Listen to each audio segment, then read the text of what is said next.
আল্লাহু আল্লাহু আল্লাহু আল্লাহু আল্লাহু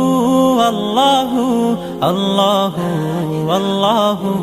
আল্লাহু আল্লাহু আল্লাহু আল্লাহু আল্লাহু আল্লাহু আল্লাহু আল্লাহু আল্লাহু আল্লাহু আল্লাহু গুনাহগার বান্দা মোরা ক্ষমা করে দাও, গুনাহগার বান্দা মোরা ক্ষমা করে দাও, ক্ষমা করো হে প্রভু।